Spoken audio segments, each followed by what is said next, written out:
A 12. és 13. névnapi kalendáriumbontás következik. Az elején láthattátok, milyen állapotban van a kalendárium. Szörnyű. Megpróbáltam összeragasztani, de úgy néz ki, mintha egy 5 éves ragasztotta volna össze. Sajnálom.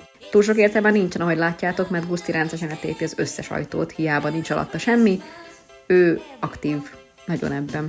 A kinyitás sikerült, viszont kivenni már nem. Itt inkább rásegítettem, mert láttam, hogy szenved szegény.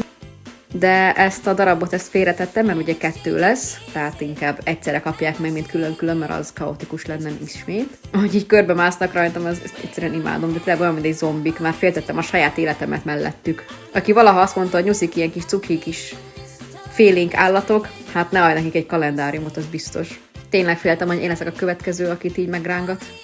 Viszont itt is megmutattam neki a számot, mert nem tudnak számolni még mindig, pedig már ideje lenne.